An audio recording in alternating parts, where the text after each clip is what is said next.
올해 우리 교회의 표어가 뭐죠? 자, 네, 다시 한번 크게 시작. 우리에게 임하실 여호와를 힘써 알자. 아멘. 그래서 오늘 우리에게 임하실 여호와가 누구신지 또 자세하게 알아보는 시간이 되도록 하겠습니다. 오늘 본문을 보면 우리에게 임하실 여호와에 대해서 규정하고 있는 내용이 있습니다. 5절을 보면 예레미야 23장 5절을 보면 여호와의 말씀이니라. 보라, 때가 이르리니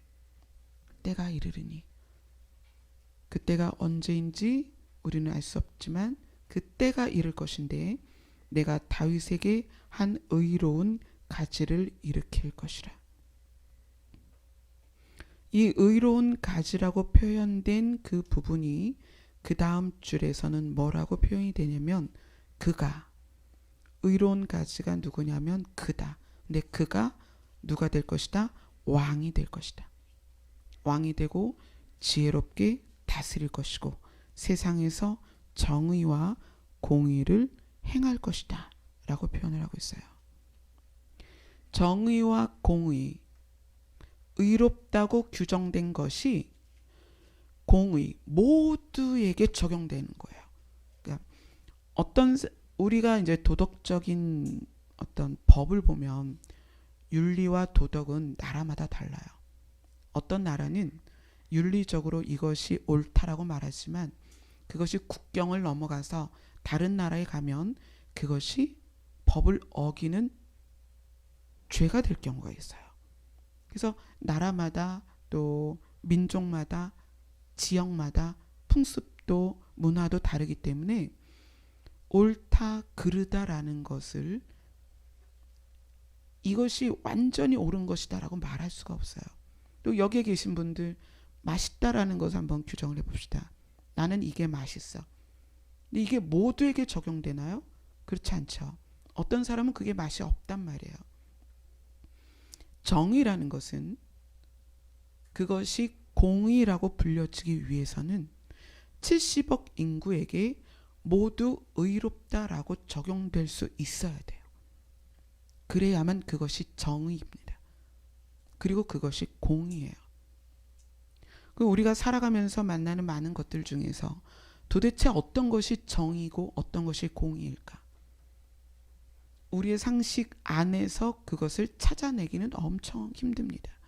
왜냐하면 각자가 가지고 있는 상식의 범위가 매우 제한적이기 때문에 그래요. 우리는 우리가 경험한 것만 알아요. 그 경험에서 옳다고 느낀 것만 옳다고 얘기를 해요. 그래서 의견이 대립되는 거예요. 한 사건을 두고 바라보는 각도도 다르고 평가하는 기준도 다릅니다. 왜냐하면 각자의 삶에서 경험한 경험치가 다르기 때문에 그래요. 그리고 우리가 각자가 세우는 기준이 너무 달라요. 그래서 어디에서는 이것이 옳다고 판명이 되지만 어디에 가면 그것은 옳지 않습니다. 그런데 오늘 말씀에 다윗에게 한 의로운 가지가 일으켜질 것인데 그는 왕이 되어서 지혜롭게 다스릴 것이며 세상의 정의와 공의를 행할 것이다. 그 의로운 가지에서 시작된 것은 70억 인구 모두에게 의롭다라고 적용할 수 있는 거라는 거예요. 이러한 의롭다라는 절대 가치를 가지고 사람들에게 말할 수 있는 그 존재가 과연 우리 안에서 어떻게 나올 수 있겠어요? 근데 성경이 다윗에게서 한 의로운 가지가 나올 것이다. 그는 세상의 정의와 공의를 행할 것이다. 그리고 6절을 같이 읽습니다. 시작. 그의 날에 유다는 구원을 받겠고 이스라엘은 평안히 살 것이며 그의 이름은 여호와 우리의 공이라 일컬음을 받을 것이라. 그의 이름을 소개하는데 여호와 우리의 공의, 우리 모두가 공통으로 의롭다라고 말할 수 있는 분이라는 거예요. 그분이 여호와입니다. 우리에게 임하실 여호와의 이름입니다. 여호와 우리의 공의. 여기에 계신 그 누구도, 또 아프리카에 살든 미국에 살든 그 누구도, 아마존 밀림 안에 사는 그 누구도 결코 그를 옳지 않다라고 말할 수 없는 그분이 오신다는 거예요. 아멘. 자, 예레미야는 5절, 6절을 통해서 그분의 특성을 이야기합니다. 그분의 특성을 이야기하면서 23절 1절부터 4절까지 아주 중요한 이야기를 하죠. 23장 1절부터 4절 같이 읽겠습니다. 시작. 여호와의 말씀이니라. 내 목장의 양떼를 멸하며 흩어지게 하는 목자에게 화 있으리라. 그러므로 이스라엘의 하나님 여호와께서 내 백성을 기르는 목자에게 이와 같이 말씀하시느니라. 너희가 내 양떼를 흩으며 그것을 몰아내고 돌보지 아니하였도다. 보라, 내가 너희의 악행 때문에 너희에게 보응하리라. 여호와의 말씀이니라. 내가 내 양떼에 남은 것을 그 몰려갔던 모든 지방에서 모아 다시 그 우리로 돌아오게 하리니 그들의 생육이 번성할 것이며 내가 그들을 기르는 목자들을 그들 위에 세우리니 그들이 다시는 두려워하거나 놀라거나 잃어버리지 아니하리라. 여호와의 말씀이니라. 아멘. 이스라엘의 하나님 여호와께서 내 백성을 기르는 목자에게 이와 같이 말씀하시느니라. 내 목장의 양떼를 멸하며 흩어지게 하는 목자에게 화 있으리라. 하나님 자신이 내 목장이다. 이 목장의 주인이다. 지금 여기에서는 예레미야가 이스라엘을 포커스로 이야기를 하는 거죠. 본인이 이스라엘 민족 안에서 예언을 하고 계시를 하는 사람이니까. 이스라엘이라는 목장이 있는데 그 목장의 주인이 여호와 하나님이에요. 근데 그 여호와 하나님이 목장에 있는 양떼를 누구에게 맡겼냐면 목자들에게 맡겼습니다. 목자들. 근데 그 목자들이 어떻게 했냐면 돌보지 아니하였다. 2절에 그렇게 나오죠. 돌보지 아니하였다. 그리고 돌보지 아니한 결과로 내 양떼가 흩어졌고 내 양떼가 몰아내어졌다. 어디에서? 목장 안에서. 내 목장 안에서.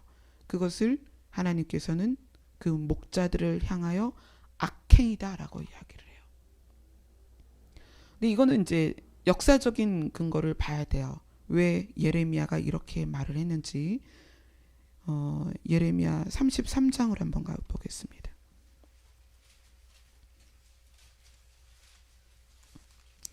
예레미야 33장 14절로 16절 같이 읽겠습니다. 시작. 여호와의 말씀이니라. 보라, 내가 이스라엘 집과 유다 집에 대하여 일러준 선한 말을 성취할 날이 이르리라. 그날 그때에 내가 다윗에게서 한 공의로운 가지가 나게 하리니 그가 이 땅의 정의와 공의를 실행할 것이라. 그날에 유다가 구원을 받겠고 예루살렘이 안전히 살 것이며 이 성은 여호와는 우리의 의라는 이름을 얻으리라. 아멘. 예레미야가 반복적으로 다윗에게서 공의로운 가지, 의로운 가지가 날 것이고 그가 이 땅에 정의와 공의를 행할 것이라는 말을 오늘 본문 23절에서도 말하고 33절에서도 말을 하고 있어요. 왜 이런 말을 계속 거듭하고 있냐면 이 예레미야가 선포하고 있는 이때에 이스라엘이 경험해야 될 일이 뭐냐면 이스라엘이라는 민족이 바벨론으로 포로로 잡혀갑니다. 이스라엘이라는 나라 자체가 없어지는 사건이 나타나요. 그래서 예레미야는 자기 백성이, 자기 민족이, 자기 국가가 완전히 멸망하는 때를 앞두고 애통하는 마음으로 예레미야를 쓰고 예레미야 애가라는 책을 씁니다. 그리고 그 안에 하나님의 계시를 말해요. 그러나 이스라엘이 그렇게 황폐하게 되고 포로로 잡혀갈 것이지만 회복할 것이다. 그 회복의 역사를 다시 계시를 합니다. 이스라엘이라는 나라는 바벨론 포로로 잡혀가서 많은 시간을 그 포로 생활을 하면서 종으로 종사를 해요. 그리고 하나님의 역사적인 그 계기를 통해서 다시 회복이 되죠. 근데 이스라엘이라는 나라의 역사를 보면 그 동일한 일이 또 반복이 됩니다. 언제 그렇게 되죠? 예수님이 초림하신 이후에. 예수님이 그렇게 말씀하시죠. 예루살렘 성전에 돌 위에 돌 하나도 남지 않게 될 것이다. 그래서 이스라엘은 또다시 흩어집니다. 전 세계로 흩어져요. 그 전 세계로 흩어진 이스라엘이 AD 70년에 완전히 함락된 그 예루살렘을 통해서 모든 이스라엘 백성이 전 세계로 흩어지고 나서 거의 2000년의 세월이 지나가요. 그러니까 그 2000년의 세월 동안에 이스라엘 사람들이 또 유대인들이 이 성경을 묵상합니다. 다윗에게서 의로운 가지가 나서 우리를 살려줄 거야. 이 나라가 회복될 거야. 그러면서 이 예레미야서를 얼마나 많이 읽었겠어요, 유대인들이. 도대체 우리에게 나올 그 의로운 가지가 누구일까? 이미 왔으나 그에 의해서 꺾어진 의로운 가지가 그들에게는 아직도 깨달아지지 않은 거죠, 유대인들이. 그리고 예루살렘이 회복이 됐습니다. 언제요? 1948년에 이스라엘 사람들이 모이기 시작했어요. 본토로 모이기 시작했어요. 그리고 오늘 말씀처럼 어떻게 될 것이다 라고 얘기했죠. 예루살렘에서 너희들이 안전히 살 것이다. 예레미야 33장에 그렇게 이야기를 하고 있습니다. 그래서 이스라엘 사람들이 지금 거기에서 살고 있어요. 그러나 지금 유대인들이 알고 있지 못하는 건 뭐냐면 완전한 정의와 공의를 이 땅에 실현해서 완전한 평안 가운데 그들의 백성을 먹이고 기르실 분이 재림하실 것을 아직 몰라요, 유대인들은. 우리 여기에 모인 열린 하늘문 교회 성도들은 지금 그분을 기다리고 있어요. 완전한 정의와 완전한 공의를 가지고 이 땅을 다스리고 이 땅을 평안하게 해서 우리가 그 안에서 거하게 될 그날을 소망하는 분들이 지금 여기에 계십니다. 근데 지금 그날 여호와의 말씀이니라 보라 때가 이르리니 우리가 그 때를 기다리고 있는데 그 때를 기다리는 시점에서 23장 1절에서 4절의 말씀이 왜 중요하냐면 우리의 삶 가운데에 이것이 그대로 적용되고 있기 때문이에요. 의로운 가지가 나타나서 우리를 정의와 공의로서 구원해서 그의 날에 유대인은 구원을 받겠고 이스라엘은 평안히 살 것이며 우리가 구원을 받고 평안히 살 것이며 정의와 공의 안에서 살게 될 그 날, 때가 되어서 이루어질 그 날 전에 어떤 일이 있냐면 23장 1절에서 4절까지 양떼를 돌보지 않는 때가 있다는 거예요. 양떼를 돌보지 않는 목자들. 그들의 악행 때문에 양들이 흩어지고 목장 안에서 쫓겨난단 말이에요. 지금 우리가 그러한 때를 살고 있죠. 그러면서 23장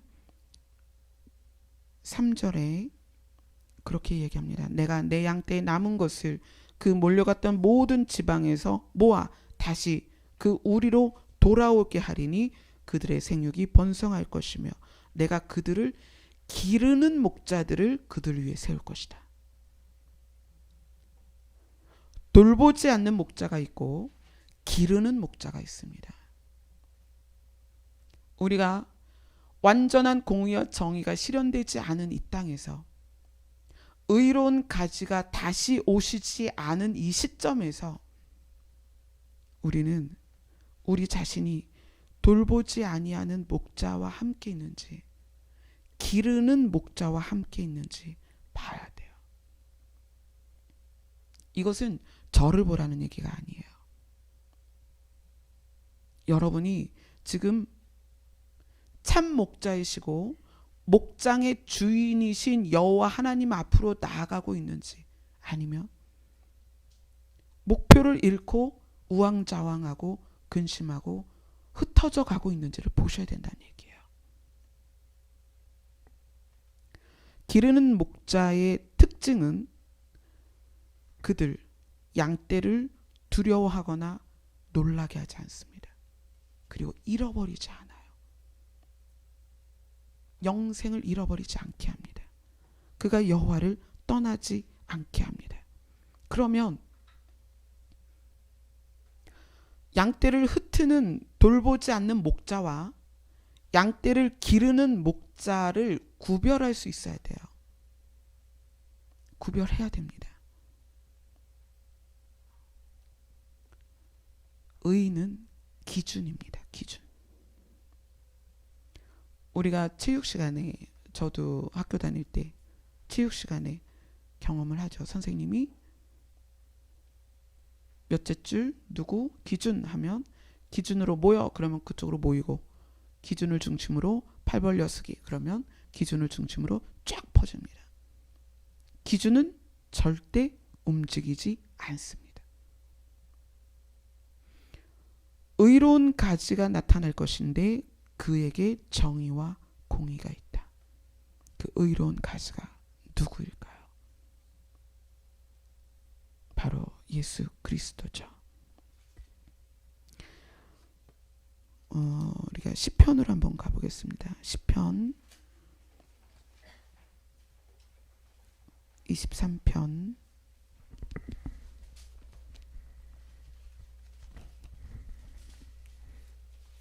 너무나 여러분이 잘 아는 말씀이죠. 시편 23편 1절로 6절입니다. 같이 읽겠습니다. 시작. 여호와는 나의 목자시니 내게 부족함이 없으리로다. 그가 나를 푸른 풀밭에 누이시며 쉴만한 물가로 인도하시는도다. 내 영혼을 소생시키시고 자기 이름을 위하여 의의 길로 인도하시는도다. 내가 사망의 음침한 골짜기로 다닐지라도 해를 두려워하지 않을 것은 주께서 나와 함께 하심이라. 주의 지팡이와 막대기가 나를 안위하시나이다. 주께서 내 원수의 목전에서 내게 상을 차려주시고 기름을 내 머리에 부으셨으니 내 잔이 넘치나이다. 내 평생의 선하심과 인자하심이 반드시 나를 따르리니 내가 여호와의 집에 영원히 살리로다. 아멘. 내가 여호와의 집에 영원히 살고 싶은데 그 내 여호와의 집에서 영원히 살 수 있는 방법이 무엇이냐면 목자를 따라가는 거예요. 나를 인도하시는 목자를 따라가는 거예요. 근데 그 목자가 푸른 풀밭으로 쉴만한 물가로 인도하시면서 내 영을 소생시키신다. 그러니까 여호와 하나님께서 나의 목자다. 내가 너희를 인도할 것이다. 너희는 나를 따라와라. 기준이라는 거예요. 여호와 하나님께서 기준이라는 거예요. 근데 그 여호와 하나님께서 어떻게 하셨다? 이 땅에 오셨다는 거예요. 어떤 이름으로? 예수 그리스도라는 이름으로 여호와 하나님이 이 땅에 오셨다는 거예요. 그래서 그분이 나를 믿는 자는 어떻게 될 것이다? 구원을 얻을 것이다. 영생을 얻을 것이다. 그래서 여호와의 집에 영원히 살게 될 것이다. 아멘. 여호와가 예수 그리스도가 우리의 목자이십니다. 아멘. 시편 95편으로 갑니다.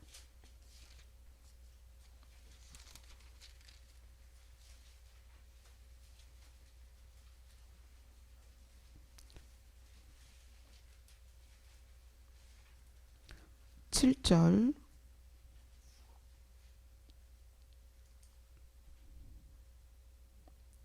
7절을 같이 읽습니다. 시작. 그는 우리의 하나님이시여 우리는 그가 기르시는 백성이며 그의 손이 돌보시는 양이기 때문이라. 너희가 오늘 그의 음성을 듣거든. 하나님이 우리를 기르신다.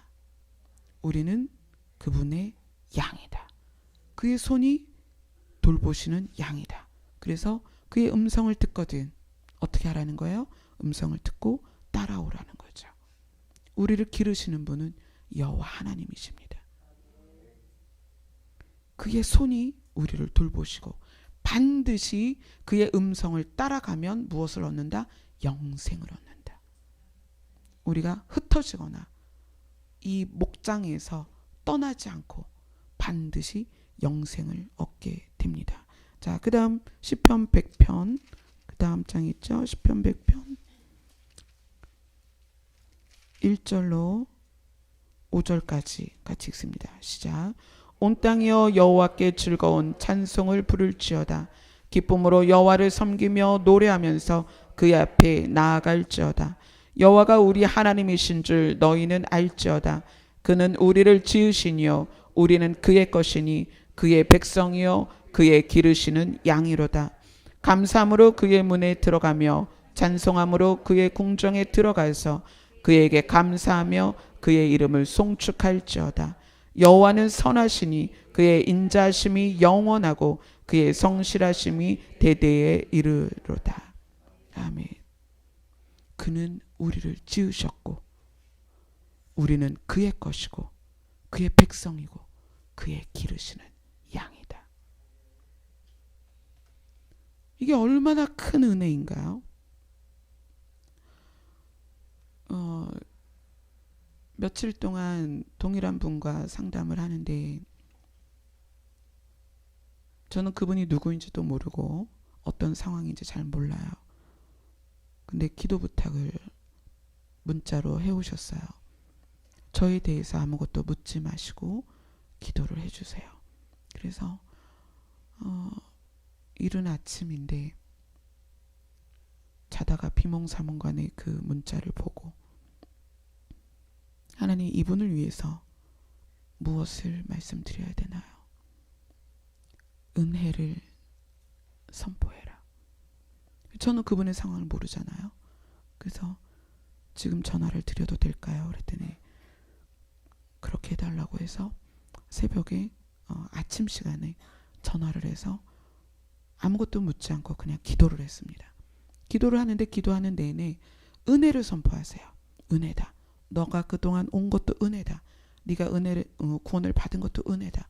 너의 지금 상황도 은혜다. 내가 은혜로 너를 인도할 것이다. 계속 은혜를 선포하셨어요. 그리고 오늘 아침에도 또 문자가 왔어요. 하나님 이분에게 무엇을 말씀해야 되나요? 무엇을 말씀드려야 되나요? 나의 성실함을 이야기해줘라. 그분에게 많은 어려움이 있습니다. 혹독한 과정을 가고 있어요. 그런데 성실함을 이야기를 해줘라.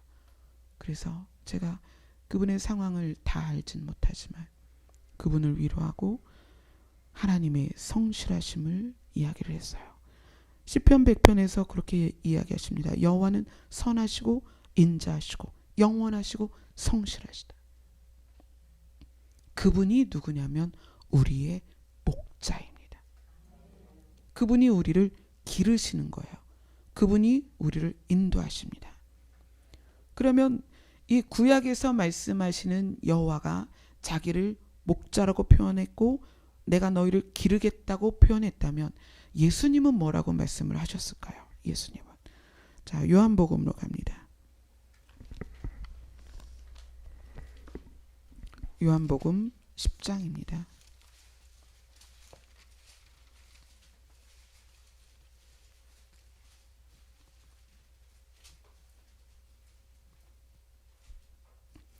요한복음 10장 11절부터 18절까지 같이 읽겠습니다. 시작. 나는 선한 목자라. 선한 목자는 양들을 위하여 목숨을 버리거니와 삭구는 목자가 아니요 양도 제 양이 아니라. 이리가 오는 것을 보면 양을 버리고 달아나나니 이리가 양을 물고 가고 또 해치느니라. 달아나는 것은 그가 삭군인 까닭에 양을 돌보지 아니함이나 나는 선한 목자라. 나는 내 양을 알고 양도 나를 아는 것이 아버지께서 나를 아시고 내가 아버지를 아는 것 같으니 나는 양을 위하여 목숨을 버리노라. 또 이 우리에 들지 아니한 다른 양들이 내게 있어 내게 인도하여야 할 터이니 그들도 내 음성을 듣고 한 무리가 되어 한 목자에게 있으리라. 내가 내 목숨을 버리는 것은 그것을 내가 다시 얻기 위함이니 이로 말미암아 아버지께서 나를 사랑하시느니라. 이를 내게서 빼앗는 자가 있는 것이 아니라 내가 스스로 버리노라. 나는 버릴 권세도 있고 다시 얻을 권세도 있으니 이 계명은 내 아버지에게서 받았노라. 아멘. 하나님께서 내가 너희의 목자다라고 말씀하셨는데 예수님께서 동일하게 말씀하십니다. 나는 선한 목자다. 선한 목자는 양을 위해서 목숨을 버린다. 그렇게 말씀하셨고 그것을 이루셨습니다. 내 생명을 버리는 것은 너희를 얻기 위함이다. 내가 죽는 것은 너희를 살리기 위함이다. 예수님께서 직접 말씀을 하십니다. 그리고 중요한 얘기를 하시죠. 우리에 들지 않은 양들이 있는데 그들도 내가 인도해서 한 무리가 되어 한 목자에게 있을 것이다. 사실 우리에 들어있는 양은 이스라엘입니다. 하나님께서는 이스라엘을 택하셨고 이스라엘을 향하여 예레미야가 말씀을 선포한 건 이스라엘 백성을 향한 거예요. 이방인을 향한 게 아닙니다. 그런데 예수님이 오셔서 뭐라고 말씀하시냐면 우리에 들지 않은 양들이 있는데 그 양들도 내가 인도해서 내 우리에 들게 해서 한 무리가 되게 할 것이다. 구원이 어디에게로 간 거예요? 이방인에게 간 거예요. 우리가 그래서 그 은혜를 받은 겁니다. 하나님께서 예레미야를 통해서 이스라엘 백성에게 선포하신 양을 향한 구원, 회복, 이것이 예수님을 통해서는 어떻게 확장됐냐면 우리 밖에 있는 양까지도 인도해서 한 무리가 되게 하겠고 한 목자가 그들을 기를 것이다. 우리는 그 혜택을 받은 거예요. 우리는 다 이방인입니다. 이스라엘은 하나님의 우리 안에 든 양이에요. 은혜죠. 우리가 구원받은 건 은혜입니다. 살리기로 작정된 이스라엘이 아닌 우리는 이방인이에요. 근데 이방인인 우리를 예수님이 직접 말씀하시는 거예요. 우리 밖에 있는 양들도 내가 구원할 것이다. 살릴 것이다. 한 목자 안에서 한 무리가 되게 할 것이다. 우리가 그 은혜를 받았죠. 자, 그러면 본문 예레미야 본문 23장에 나와 있는 돌보지 않는 목자와 기르는 목자들을 우리가 어떻게 구별을 할 것이냐.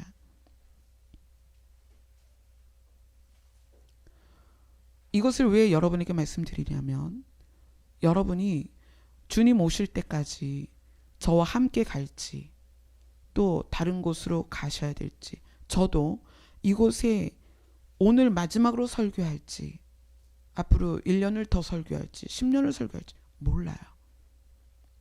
저는 부르심에 의하여 움직이는 사람이고 세우시는 자리에서 말씀을 선포를 해야 돼요.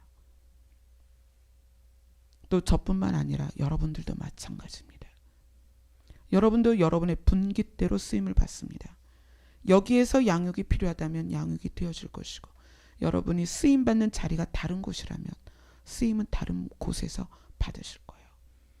그래서 우리가 무엇을 분별해야 되냐면 함께 가고 있는 양들을 돌보는 목자, 이것은 주인인 목자하고는 좀 달라요. 하나님께서 내가 목자다, 예수님께서 내가 선한 목자다라는 것은 주인인 목자이고요. 여기에서 말하는 돌보지 아니하는 목자와 기르는 목자들로 나누어진 목자는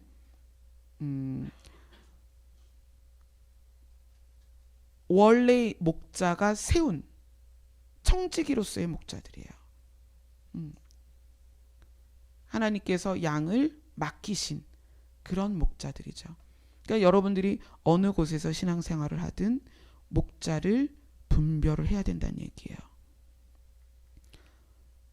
공의와 정의를 행하실 예수 그리스도가 이 땅에 재림하시기 전까지, 그분에 의한 의로운 통치를 받기 전까지 우리는 목자를 구분을 해야 된다. 그 목자를 구분하는 기준은 바로 예수 그리스도입니다. 여러분들은 교회 지도자를 바라볼 때 그에게서 예수 그리스도가 가지고 있는 기준들을 보셔야 됩니다. 예수님은 그렇게 말씀하셨어요. 선한 목자는 양을 위하여 목숨을 버린다.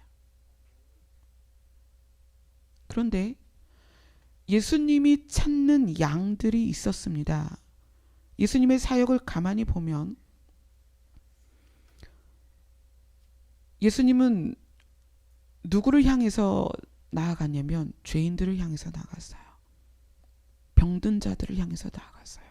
그리고 이렇게 얘기하셨죠.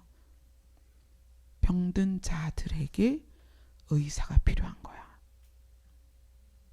그래서 병든 자들에게 나아갔어요. 그러니까 예수님이 집중적으로 기르고 돌봤던 양들은 건강하거나 힘센 양들이 아니었습니다. 여러분이 교회 지도자를 볼 때에 그걸 보셔야 돼요. 내가 함께 하고 있는 교회 지도자가 연약한 자들과 함께 하고 있는지, 돈이 많고 지위가 높고 권력이 있는 사람을 좋아하는지, 그걸 보셔야 됩니다.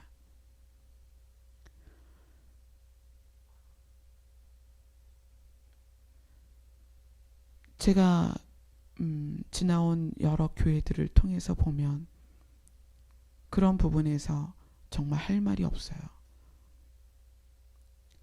저 자신도 그런 경험이 있습니다. 초창기에 블로그를 쓸 때 많은 분들이 연락이 왔어요. 만나자. 당신 글이 참 은혜가 있다. 감동적이다. 만나자. 그래서 초기에는 이렇게 만남을 많이 가졌어요. 카페에서도 만나고 교회를 찾아오시고 제가 찾아가기도 하고. 근데 그러면서 제 안에 사람들에 대한 구분이 생기기 시작한 거예요. 아, 이분은 이런 분이고 이분은 이런 분이고. 그러면서 마음이 어떻게 가냐면 이분을 자주 만나고 친해지면 나한테 참 도움이 되겠다. 이런 생각이 들더라고요. 혹시 여러분은 그런 경험 없으신가요? 사람을 대할 때? 저는 솔직히 그랬었습니다. 그래서 그런 모습을 제가 직면하고서 너무 부끄러운 거예요. 그래서 하나님께 그렇게 말씀을 드렸어요. 하나님, 제가 앞으로는 제가 먼저 연락 절대 하지 않겠습니다. 저에게 찾아오거나 상담을 요청하시는 분들 하나님께서 보내시면 만나겠습니다. 그러나 그렇지 않고 제가 찾아다니고 오라고 요구하고 우리 교회 와서 함께 신앙생활 합시다라고 하지는 않겠습니다. 왜냐하면 사람을 대하면서 사심이 생기고 어떤 사람을 구분하는 그런 것을 초창기에 경험했어요. 아, 이것으로서 내가 악해지겠구나.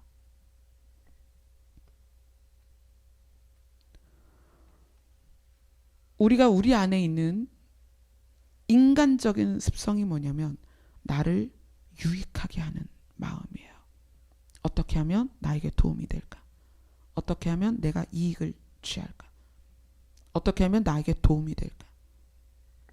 그러다 보니까 사람을 구별하고, 하나님께서 양을 맡겼는데 목자들이 양을 그렇게 기르는 것이 아니라 돌보지 않았다는 거예요. 그 목자 안의 기준이 예수 그리스도로 세워지지 않았다는 얘기예요. 이건 굉장히 슬픈 얘기예요.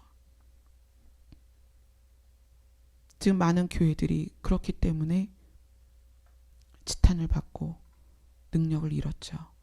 예수 그리스도의 기준이 떠났기 때문에. 참된 목자의 기준은 생명을 버리는 것입니다. 그래서 제가 주님 앞에 몸부림치는 게 그거예요. 제가 성도를 위해서 생명을 바칠 수가 있겠습니까? 저는 그런 존재가 아닙니다. 그렇다면 제 힘으로가 아니라 주님이 이끄신 대로 그 사역을 감당할 수 있도록 도와주시옵소서. 돌보지 않는 양과 기르는 목자, 돌보지 않는 목자와 기르는 목자들의 중요한 차이점이 있습니다. 기르는 목자, 양을 기르는 목자들은 예수 그리스도에게 의존되어 있습니다. 왜냐하면 예수 그리스도가 기준이기 때문에. 그래서 그 목자들에게서 그 기준이 발견이 돼요. 예수 그리스도가 발견이 되는 것입니다. 오늘 본문 그 다음에 6절, 7절, 8절 여기서 굉장히 중요한 얘기를 해요. 자, 의로운 가지 왕이 되고 지롭게 다스릴 예수 그리스도가 이 땅에 오셔서 정의와 공의를 행할 것인데 6절, 7절, 8절을 같이 한번 읽겠습니다. 시작. 그의 날에 유다는 구원을 받겠고 이스라엘은 평안히 살 것이며 그의 이름은 여호와 우리의 공이라 일컬음을 받으리라. 그러므로 여호와의 말씀이니라. 보라, 날이 이르리니 그들이 다시는 이스라엘 자손을 애굽 땅에서 인도하여 내신 여호와의 사심으로 맹세하지 아니하고 이스라엘 집 자손을 북쪽 땅 그 모든 쫓겨났던 나라에서 인도하여 내신 여호와의 사심을 맹세할 것이며 그들이 자기 땅에 살리라 하시니라. 의로운 가지가 날 것이고 그가 정의와 공의를 행할 것이고 우리의 공의라 일컬음을 받을 것인데, 그러므로 하면서 7절 8절을 아주 이상한 이야기를 해요. 보라, 날이 이르리니, 어떤 날이? 우리의 공의라고 일컫는 그분이 이 땅에 오실 것인데 그 날이 이르면 그들이 다시는 이스라엘 자손을 애굽 땅에서 인도하여 내신 여호와의 사심으로 맹세하지 않고 이스라엘 집 자손을 북쪽 땅 그 모든 쫓겨났던 나라에서 인도하여 내신 여호와의 사심으로 맹세하게 될 것이다. 이게 무슨 얘기일까요? 이스라엘 백성이 자기들의 구원이나 은혜, 축복에 대하여 누구의 이름으로 기도를 했냐면 애굽 땅에서 인도하여 내신 여호와의 이름으로 기도를 했습니다. 어떠한 맹세를 해야 될 때 애굽에서 인도하여 내신 여호와의 이름으로 맹세를 했어요.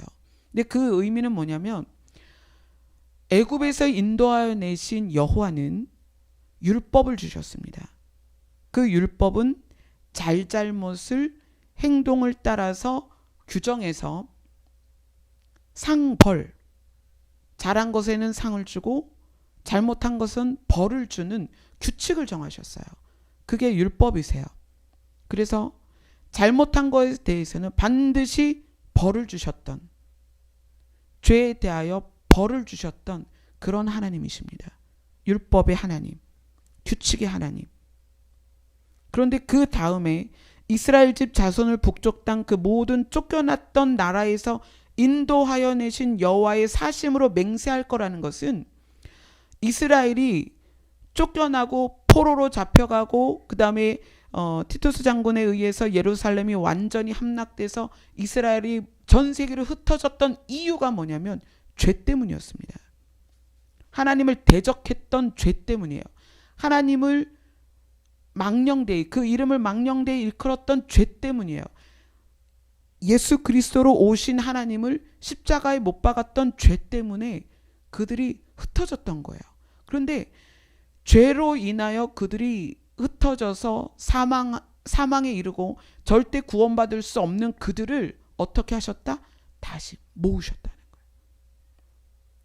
이거는 애굽에서 인도하여 내서 율법으로 다스렸던 하나님이 아니라 죄 가운데 있고 심판 가운데 있는 그들을 은혜로 인도하신 은혜의 하나님을 지금 이야기하는 거예요. 너희들이 공의와 정의로 행하실 예수 그리스도가 이 땅에 재림하실 때에는 은혜의 하나님을 말하게 될 것이다. 왜냐하면 우리가 전부 죄 가운데 있어서 죽을 수밖에 없는 자들이기 때문에 그래요. 애굽에서 인도하여 낸 하나님은 죄에 대하여 반드시 벌로 다스렸어요. 그게 율법입니다. 오른쪽 눈이 범죄하면 어떻게 해라? 눈을 빼야 되는 거예요. 팔로 범죄하면 그 팔을 잘라내야 되는 거예요. 너희가 양 한 마리로 상대에게 피해를 주면 양 한 마리로 갚아야 되는 거예요. 그게 율법입니다. 그러면 그 율법에 의하여 여러분들이 상과 벌을 규정되어야 된다면 누가 벌을 피할 수 있겠냐는 거예요. 우리 모두에게. 우리가 율법의 하나님을 대면하면 피할 사람이 없습니다. 그것이 예수님께로 와서는 더 강화됐어요. 음란에 대하여 행함으로써 율법에서는 들켰을 때 죄로 물었습니다. 그러나 예수님은 마음으로까지 가셨어요. 살인에 대하여 누구를 죽인 것이 들통이 났을 때 율법이 다스렸습니다. 그러나 예수님은 미워한 것도 살인이다. 강화된 거예요. 법이 강화됐어요. 그럼 그 법에 의하여 누가 구원을 받을 수 있겠냐는 거예요. 법에 의하여 누가 그 강화된 법에 의하여 벌을 면할 수 있겠냐는 거예요. 벌을 면할 수 있는 사람이 아무도 없습니다. 그 죄의 대가를 우리가 다 치러야 돼요. 그럼에도 불구하고 공의와 정의로 오시는 예수 그리스도가 이 땅에 재림하실 때에 우리를 구원하시고 회복시키시는 이유는 은혜라는 거예요. 은혜. 아멘. 그래서 오늘 예레미야가 그 얘기를 하는 것입니다.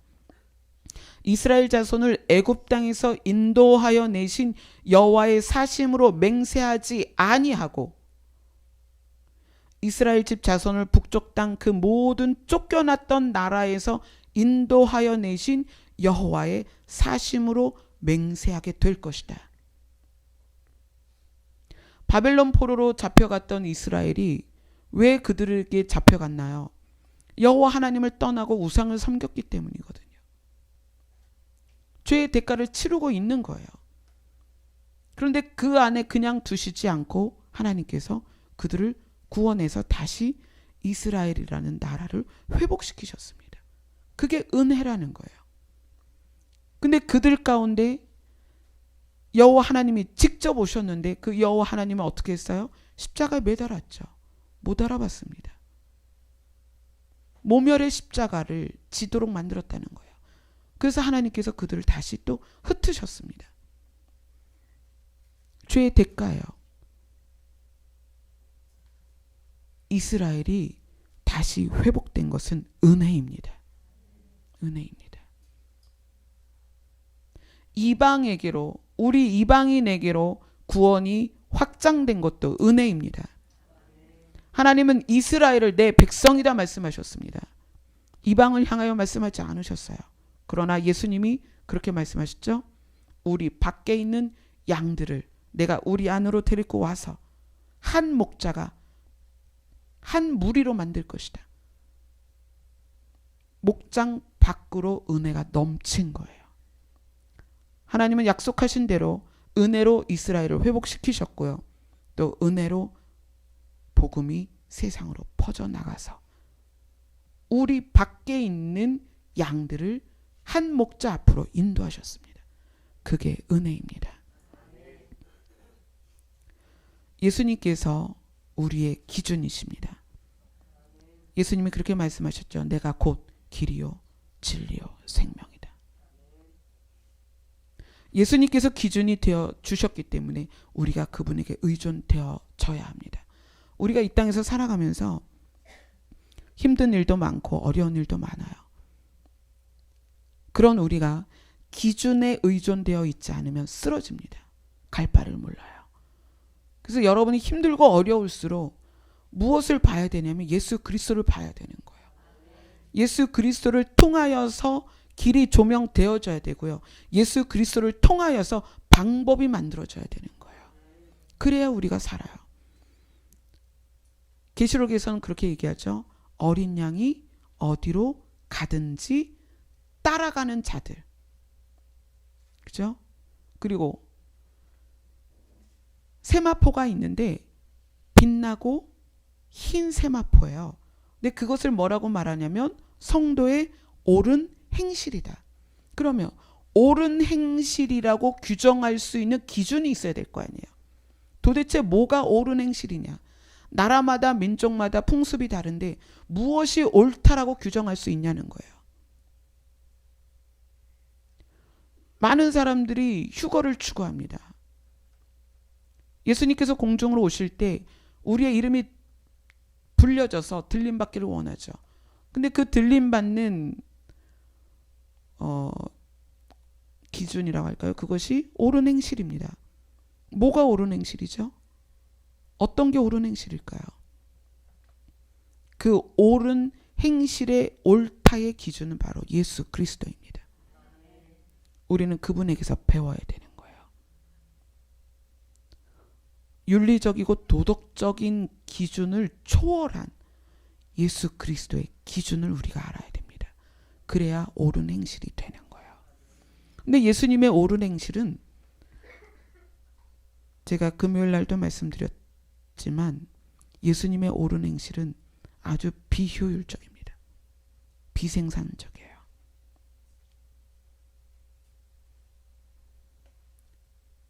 생명을 주는, 내 것을 다 쏟아내는, 물과 피까지 남김없이 쏟아내는, 그게 예수님의 기준입니다. 그래서 여러분들이 옳은 행실을 추구하려면 외롭게 돼요. 세상으로부터 손가락질을 받습니다. 미련하다는 소리를 들어요. 바보 같다는 소리를 들을 것입니다. 그래서 예수님이 그렇게 말씀하시죠. 내가 가는 길이 좁고 협착하다. 그래서 그 길을 찾는 자가 적다. 여러분이 옳은 행실을 도덕적이고 윤리적인 것에서만 찾지 마시고요. 예수님의 삶을 보세요. 쉽지 않고 많은 사람이 찾지 않는 길입니다. 그 빛나고 깨끗한 세마포 옷은 그 기준이 예수 그리스도예요. 그 예수 그리스도를 들여다보면 그 안에는 희생이 있고 눈물이 있고 아픔이 있고 핍박이 있고 좁은 길이며 많은 사람이 호응하는 길이 아니라는 거예요.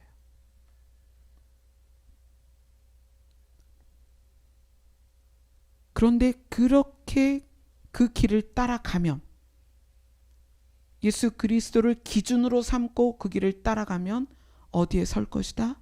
시온산에 설 것이다. 얼굴과 얼굴을 맞대어 예수 그리스도 앞에 설 것이다. 지금은 우리가 예수 그리스도에게 의존되어 있어요. 그래서 우리가 예수 그리스도가 희미해지면 쓰러집니다. 기준을 잃었기 때문에 우왕좌왕해요. 갈 바를 몰라요. 낙심되고요. 마음이 굉장히 힘들어집니다. 이 땅에 사는 동안은 예수 그리스도가 명확해질수록 여러분들이 힘이 생깁니다. 이 땅에 사는 동안에는 예수 그리스도가 내 안에서 확실해질수록 우리가 헤매질 않아요. 그런데 예수 그리스도가 희미해지면 우리는 반드시 쓰러집니다. 왜냐하면 우리는 스스로 설 수가 없어요. 우리 안에는 의로움이 없기 때문이에요. 그래서 우리는 누구에게 의존되어 있느냐? 예수 그리스도에게 의존되어 있습니다. 예수 그리스도에게 의존되어 있기 때문에 예수 그리스도가 희미해지면 우리는 쓰러질 수밖에 없다는 거예요. 우리는 언제 우리 두 발로 똑바로 설 수 있는가? 주님 앞에 갔을 때요. 아멘. 완전히 그분 앞에 섰을 때 우리는 바르게 설 것입니다. 예수님께서 가장 싫어했던 사람들이 어떤 사람이냐면 자기 스스로를 의롭다라고 말하는 사람들이었어요. 그래서 그들에게 뭐라고 얘기했죠? 회칠한 무덤이다. 독사의 자식들이다. 왜냐하면 의로운 분은 예수 그리스도 뿐입니다. 그래서 여러분의 기준, 여러분의 느낌, 여러분의 생각, 여러분의 경험 다 내려놓으셔야 돼요. 완전히 다 내려놓으셔야 돼요. 그리고 여러분 안에 예수 그리스도가 명확해질수록 여러분에게 생명의 능력이, 파워가 여러분 안에서 살아 움직입니다. 그러면 그것이 어떻게 할 것이다? 살게 할 것이다. 성경은 그렇게 얘기해요. 살게 할 것이다. 어떻게 살게 할 것이다? 평안히 살게 할 것이다. 여러분 안에 예수 그리스도가 명확해질수록, 기준이 명확해질수록, 그 기준에 완전히 의존될수록 여러분은 평안히 살게 될 것입니다. 또한 어디에서? 여호와의 집에서 살게 될 것입니다. 아멘. 기도하겠습니다.